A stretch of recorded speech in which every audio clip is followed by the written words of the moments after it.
നമസ്കാരം. പ്രധാന വാർത്തകൾ. മേയർ ആര്യ രാജേന്ദ്രനെതിരായ കേസ്. KSRTC ഡ്രൈവർ യദുവിന്റെ ഹർജി കോടതി തള്ളി. മേയർ KSRTC ഡ്രൈവർ തർക്കത്തിൽ മേയർക്കെതിരായ അന്വേഷണത്തിൽ കോടതി മേൽനോട്ടം വേണമെന്ന് ആവശ്യപ്പെട്ടുള്ള ഡ്രൈവർ യദുവിന്റെ ഹർജി കോടതി തള്ളി. Thiruvananthapuram judicial first class magistrate കോടതിയാണ് ഹർജി തള്ളിയത്. കേസിൽ ഇതുവരെയുള്ള റിപ്പോർട്ട് പോലീസ് കോടതിയിൽ സമർപ്പിച്ചു. റിപ്പോർട്ടും പ്രോസിക്യൂട്ടറുടെ വാദവും അംഗീകരിച്ചാണ് കോടതി നടപടി. യദു ലൈംഗിക ചേഷ്ട കാണിച്ചുവെന്ന മേയറുടെ പരാതിയിൽ സാഹചര്യ തെളിവുകൾക്കായി സംഭവം പുനരാവിഷ്കരിച്ച് അന്വേഷണ സംഘം പരിശോധന നടത്തിയിരുന്നു. ബസ്സും കാറും ഓടിച്ചാണ് പോലീസ് പരിശോധന നടത്തിയത്. ബസ്സിലെ ഡ്രൈവർ ആംഗ്യം കാണിച്ചാൽ മുന്നിൽ പോകുന്ന വാഹനത്തിലെ യാത്രക്കാർക്ക് കാണാനാകുമെന്ന് പോലീസ് വ്യക്തമാക്കി. ശനിയാഴ്ച രാത്രി പട്ടം പ്ലാമൂട് മുതൽ PMG വരെയാണ് സംഭവം പുനരാവിഷ്കരിക്കുന്ന പരിശോധന നടന്നത്. ബസ്സിന് പിന്നിൽ ബൈക്കിടിച്ച് ചികിത്സയിലായിരുന്ന യുവാവ് മരിച്ചു. കളർകോട് ചങ്ങനാശ്ശേരി റോഡിൽ KSRTC ബസ്സിന് പിന്നിൽ ബൈക്കിടിച്ച് ഗുരുതരാവസ്ഥയിൽ ചികിത്സയിലായിരുന്ന യുവാവ് മരിച്ചു. കൈനകരി തോട്ടുവാത്തല കോമർത്തുശ്ശേരി വീട്ടിൽ ഉല്ലാസാണ് മരിച്ചത്. 34 വയസ്സായിരുന്നു. ഞായറാഴ്ച ഉച്ചയ്ക്ക് 2 മണിയോടെയായിരുന്നു അപകടം. കൈനഗിരിയിൽ നിന്നും ആലപ്പുഴയ്ക്ക് പോയ ഉല്ലാസ് സഞ്ചരിച്ച ബൈക്ക് കളർകോട് ഭാഗത്ത് വെച്ച് മുന്നിൽ പോയ KSRTC ബസ്സിനെ പിന്നിലിടിക്കുകയായിരുന്നു. റോഡിൽ തെറിച്ചു വീണ് ഗുരുതര പരിക്കേറ്റ ഉല്ലാസിനെ നാട്ടുകാർ ആലപ്പുഴ മെഡിക്കൽ കോളേജ് ആശുപത്രിയിൽ പ്രവേശിപ്പിച്ചു. സർജറി ICUവിൽ ചികിത്സയിലിരിക്കെ തിങ്കളാഴ്ച രാവിലെ 8:30യോടെയാണ് മരിച്ചത്. പോലീസ് ഉദ്യോഗസ്ഥൻ കുഴഞ്ഞു വീണ് മരിച്ചു. മരിച്ചത് ശ്രീധരൻ പിള്ളയുടെ മുൻ ഗൺമാൻ. വെള്ളിമാടുകുന്ന് AR ക്യാമ്പിലെ ഉദ്യോഗസ്ഥനായിരുന്ന വടകര മുട്ടുങ്ങൽ തെക്കേമനയിൽ ശ്യാംലാലാണ് മരിച്ചത്. 29 വയസ്സായിരുന്നു. രാത്രി ഡ്യൂട്ടി കഴിഞ്ഞ് കോഴിക്കോട് ബസ് സ്റ്റാൻഡിലേക്ക് പോകവെ ബസ്സിൽ കുഴഞ്ഞു വീഴുകയായിരുന്നു. ആശുപത്രിയിൽ എത്തിച്ചെങ്കിലും മരണം സംഭവിച്ചു. BJP നേതാവ് PS ശ്രീധരൻപിള്ള മിസോറാം ഗവർണറായിരുന്നപ്പോൾ ഗൺമാനായിരുന്നു. പോലീസുകാർക്ക് ഗുണ്ടാ നേതാവിന്റെ വിരുന്ന്. പരിശോധനയ്ക്കെത്തിയ SIയെ കണ്ട് ആലപ്പുഴ DYSP ശുചിമുറിയിൽ ഒളിച്ചു. തമ്മനം ഫൈസലിന്റെ അങ്കമാലിയിലെ വീട്ടിലൊരുക്കിയ വിരുന്നിലാണ് ആലപ്പുഴ DYSPയും പോലീസുകാരും പങ്കെടുക്കാനെത്തിയത്. സംശയാസ്പദമായ രീതിയിൽ ഗുണ്ടാ നേതാവിന്റെ വീട്ടിൽ ആളെത്തിയതറിഞ്ഞ് അങ്കമാലി പോലീസ് റെയ്ഡ് നടത്തിയപ്പോഴാണ് DYSPയും പോലീസുകാരുമാണ് എത്തിയതെന്ന് വ്യക്തമായത്. പരിശോധനയ്ക്കെത്തിയ അങ്കമാലി SIയെ കണ്ടതോടെ DYSP ശുചിമുറിയിൽ ഒളിച്ചു. സംഭവത്തിൽ ആഭ്യന്തര അന്വേഷണം ആരംഭിച്ചതായി പോലീസ് അറിയിച്ചു. തമ്മനം ഫൈസൽ നിരവധി കുറ്റകൃത്യങ്ങളിൽ പങ്കാളിയായ ആളാണ്. ഫൈസലിനെയും മറ്റൊരാളെയും കരുതൽ തടങ്കലിലാക്കിയെന്നാണ് ലഭിക്കുന്ന വിവരം. KSU ക്യാമ്പിലെ കൂട്ടത്തല്ല്. 4 നേതാക്കൾക്ക് സസ്പെൻഷൻ. KSU തിരുവനന്തപുരത്ത് സംഘടിപ്പിച്ച പഠന ക്യാമ്പിലെ കൂട്ടത്തല്ലിൽ 4 നേതാക്കൾക്ക് സസ്പെൻഷൻ. സംസ്ഥാന ജനറൽ സെക്രട്ടറി അനന്തകൃഷ്ണൻ, എറണാകുളം ജില്ലാ സെക്രട്ടറി ഏഞ്ചലോ ജോർജ്, തിരുവനന്തപുരം ജില്ലാ സെക്രട്ടറി ജെറിൻ ആരനാട്, ജില്ലാ വൈസ് പ്രസിഡന്റ് അല്ലമീൻ അഷ്റഫ് എന്നിവരെയാണ് സസ്പെൻഡ് ചെയ്തത്. വാർത്താ മാധ്യമങ്ങൾക്ക് നൽകിയെന്ന ആരോപണത്തിലാണ് 2 പേർക്കെതിരെ നടപടിയെടുത്തത്. സംഘർഷത്തിന് തുടക്കമിട്ടെന്നാരോപിച്ചാണ് മറ്റ് 2 പേരെ സസ്പെൻഡ് ചെയ്തത്. NSU നേതൃത്വമാണ് 4 പേരെയും സസ്പെൻഡ് ചെയ്തത്.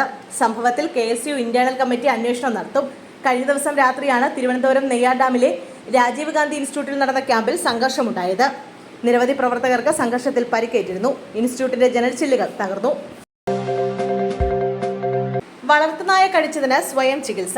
ഡോക്ടറെ വീട്ടിൽ മരിച്ച നിലയിൽ കണ്ടെത്തി. പാലക്കാട് ഹോമിയോ ഡോക്ടറായ യുവതിയെ വീടിനുള്ളിൽ മരിച്ച നിലയിൽ കണ്ടെത്തി. പാലക്കാട് കുമരംപുത്തൂർ പള്ളിക്കുന്ന് സ്വദേശിനി റംലത്താണ് മരിച്ചത്. പേവിഷബാധയേറ്റാണ് മരണമെന്നാണ് പ്രാഥമിക നിഗമനം. 2 മാസം മുമ്പ് റംലത്തിനെ വളർത്തുനായ കടിച്ചിരുന്നു.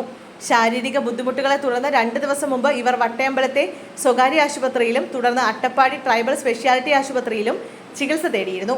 ഇവിടെ നിന്ന് തൃശൂർ മെഡിക്കൽ കോളേജ് ആശുപത്രിയിലേക്കും റഫർ ചെയ്തിരുന്നു. ചികിത്സയിലിരിക്കെ ആശുപത്രി അധികൃതരുടെ അനുമതിയില്ലാതെ ഞായറാഴ്ച രാത്രി ഭർത്താവിനൊപ്പം ഇവർ വീട്ടിലെത്തിയിരുന്നു. തിങ്കളാഴ്ച രാവിലെയാണ് മരിച്ച നിലയിൽ കണ്ടത്. നായ കടിച്ചതിന് പിന്നാലെ ഇവർ പേവിഷ പ്രതിരോധ കുത്തിവയ്പ് എടുത്തില്ലെന്നാണ് സൂചന. തൃശൂർ മെഡിക്കൽ കോളേജിൽ നിന്നുള്ള റിപ്പോർട്ട് ലഭിച്ചാലേ മരണം പേവിഷബാധയേറ്റാണോ എന്ന കാര്യത്തിൽ വ്യക്തത വരുത്താനാവൂ എന്നും ആരോഗ്യവകുപ്പ് അധികൃതർ പറഞ്ഞു. പ്രജുൽ രേവണ്ണ കീഴടങ്ങും. ക്ഷമ ചോദിച്ച വീഡിയോ സന്ദേശം. ലൈംഗിക അതിക്രമ കേസിൽ പ്രതിയായ ലോക്സഭാ MP പ്രജുൽ രേവണ്ണ മെയ് 31-ന് ബംഗളൂരുവിലെത്തി കീഴടങ്ങുമെന്ന് അറിയിപ്പ്. ലൈംഗിക പീഡന പരാതിയിൽ കേസെടുത്തതിന് പിന്നാലെ ജർമ്മനിയിലേക്ക് കടന്ന പ്രജുൽ അന്വേഷണ സംഘത്തിന് മുന്നിൽ ഹാജരാകാൻ തയ്യാറായിരുന്നില്ല. ഇതിന് പിന്നാലെ പ്രജുലിന്റെ ഡിപ്ലോമാറ്റിക് പാസ്പോർട്ട് റദ്ദാക്കാനുള്ള നീക്കത്തിലായിരുന്നു വിദേശകാര്യ മന്ത്രാലയം. ഇതിനിടെയാണ് കീഴടങ്ങുമെന്ന് പ്രജുൽ അറിയിച്ചത്. തനിക്കെതിരായ കേസിൽ കുടുംബത്തിനും പാർട്ടിക്കും ബുദ്ധിമുട്ടുണ്ടായതിൽ ക്ഷമ ചോദിക്കുന്നതായും പ്രജുൽ പറഞ്ഞു. ഡിപ്ലോമാറ്റിക് പാസ്പോർട്ട് റദ്ദാക്കാനുള്ള നീക്കം ഒഴിവാക്കാനാണ് പ്രജുലിന്റെ കീഴടങ്ങൽ എന്നാണ് സൂചന. ശബ്ദരേഖ തന്റേത് തന്നെ, പക്ഷേ പറഞ്ഞതെന്തെന്ന് ഓർമ്മയില്ലെന്ന് അനിമോൻ. ബാർകോഴ ആരോപണത്തിൽ വിവാദമായ ശബ്ദരേഖ തന്റേത് തന്നെയെന്ന് ബാർ ഉടമ സംഘടനയുടെ സംസ്ഥാന വൈസ് പ്രസിഡന്റ് അനിമോൻ. കെട്ടിടം വാങ്ങാൻ 50 ലക്ഷം പിരിക്കാൻ സംസ്ഥാന പ്രസിഡന്റ് സമ്മർദ്ദം ചെലുത്തിയെന്ന് അനിമോൻ പറഞ്ഞു. പിരിവ് നടക്കാത്തതിനാൽ തന്നെ വിമർശിച്ചെന്നും ആ സമ്മർദ്ദത്തിലാണ് ശബ്ദരേഖ ഗ്രൂപ്പിലിട്ടതെന്നും അനിമോൻ പറയുന്നു. പക്ഷേ അന്ന് താൻ എന്താണ് പറഞ്ഞതെന്ന് ഇപ്പോൾ ഓർമ്മയില്ല. 45 പേരുള്ള ഗ്രൂപ്പിലാണ് ശബ്ദരേഖ ഇട്ടത്. ഗ്രൂപ്പിൽ പലർക്കും പണം നൽകാൻ താല്പര്യമുണ്ടായിരുന്നില്ല. അങ്ങനെയാകാം ഓഡിയോ പുറത്തുപോയതെന്നും അനിമോൻ ക്രൈംബ്രാഞ്ചിന് മൊഴി നൽകി. തൊടുപുഴയിലെത്തിയ അന്വേഷണ സംഘം അനിമോനെ രഹസ്യമായി സ്ഥലത്തേക്ക് വിളിച്ചു വരുത്തിയാണ് ചോദ്യം ചെയ്തത്. അനിമോനെ കൂടാതെ ശബ്ദരേഖയിട്ട വാട്സപ്പ് ഗ്രൂപ്പിലെ മറ്റ് ബാർ ഉടമകളും മൊഴിയും ക്രൈംബ്രാഞ്ച് രേഖപ്പെടുത്തും. ക്രൈംബ്രാഞ്ച് ഡിവൈഎസ്പി ബിനുകുമാറാണ് മൊഴി രേഖപ്പെടുത്തുന്നത്. 9കാരിയെ പീഡിപ്പിച്ച കേസിൽ അമ്മയ്ക്ക് 3 വർഷം തടവ്, രണ്ടാനച്ഛന് 80 വർഷം തടവും പിഴയും.